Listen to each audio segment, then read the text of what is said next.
সাহস যোগাইতেছিলাম, উৎসাহিত করতেছিলাম যে চালান আমরা আছি, যারা বিরোধিতা করে আমরা সকলকে মোকাবেলা করে অন্তর্বর্তীকালীন সরকারকে আমরা সব ধরনের সহযোগিতা করবার আশ্বাস দিয়ে আসতেছিলাম। এই দেশে আলেম সমাজই সবচেয়ে বেশি তাদের পাশে দাঁড়িয়েছে, সব ক্ষেত্রে তাদেরকে সহযোগিতা দিয়েছে, তাদেরকে আশ্বাস দিয়েছে, সাহস জুগিয়েছে।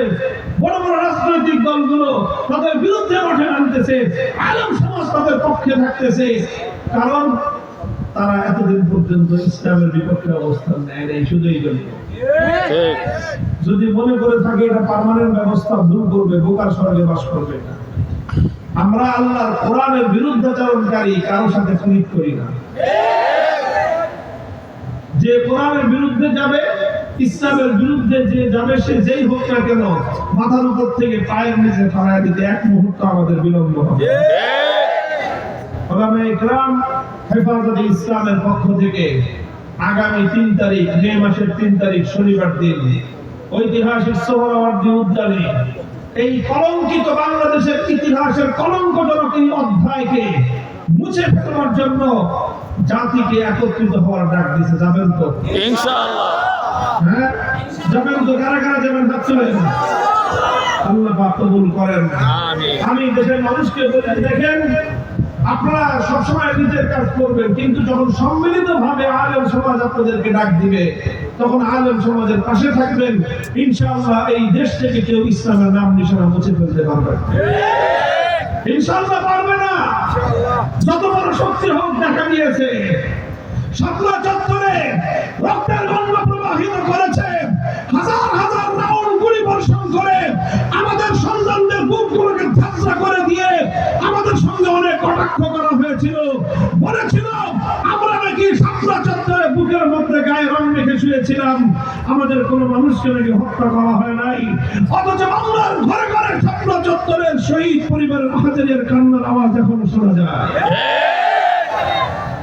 2021 সালে আবার আমাদের উপর হত্যাযজ্ঞ চালিয়েছে। ওলামায়ে কেরাম এবং হেফাজতে ইসলামের উপর সবচেয়ে বেশি হত্যাযজ্ঞ চালানো হয়েছে বিগত রেজিমের সময়ে। মুছে ফেলতে পারে নাই, মুছে ফেলতে পারে নাই।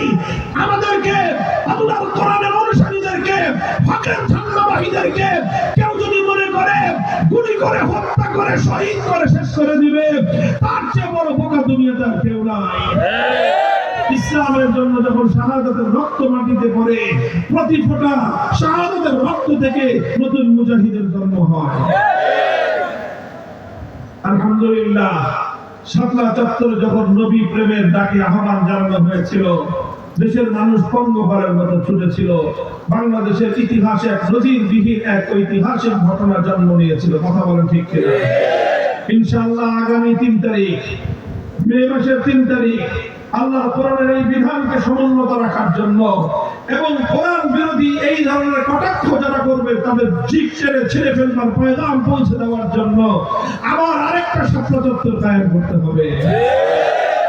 প্রস্তুত থাকবেন তো ইনশাআল্লাহ? ইনশাআল্লাহ। এই জিনিসগুলো, এই ধরনের বিষয়গুলো আমাদের দেশের বাইরে থেকে কিছু মানুষ বাংলাদেশের ভিতরে বিশৃঙ্খলা সৃষ্টি করার জন্য উস্কানি দেয়। আর ওই দেশে মুসলমানদের শত শত বছরের ঐতিহ্য, মুসলমানরা তাদের ব্যক্তিগত সম্পত্তি আল্লাহর জন্য ওয়াকফ করে দেয়, যেটা তার ধর্মের কাজ হবে, মসজিদের কাজ হবে, মাদ্রাসার কাজ হবে, ঈদগাহের কাজ হবে, কবরস্থানের কাজ হবে। এই ধরনের ওয়াকফের সম্পত্তি শত শত বছর ধরে বাংলাদেশে আছে। মনে আছে না? নাই? ভারতে 6 লক্ষ একর জমি, ওয়াকফের জমি, মুসলমানরা তাদের নিজেদের অর্জিত সম্পত্তির জমি আল্লাহর জন্য ওয়াকফ করেছে। সেই জমির দিকে এখন দৃষ্টি পড়েছে হিন্দুত্ববাদী নরেন্দ্র মোদী, এবং তারা মুসলমানদের এই ওয়াকফ সম্পত্তি কেড়ে নেওয়ার জন্য টালবাহানা করতেছে। তারা ওয়াকফ আইন সংশোধনী 2025 বিল পাস করেছে তাদের সংসদে।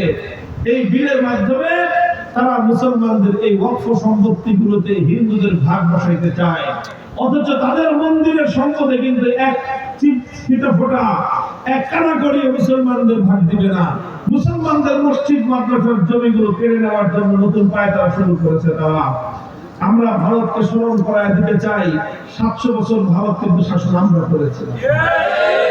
দিল্লির শাহী মসজিদ আমরা তৈরি করেছিলাম, দিল্লির লালকেল্লা মুসলমানদের তৈরি হয়েছে, দিল্লির শহর মুসলমানদের নগর, মুসলমানদের হাতে করা শহর, দিল্লির সভ্যতা মুসলমানদের সভ্যতা।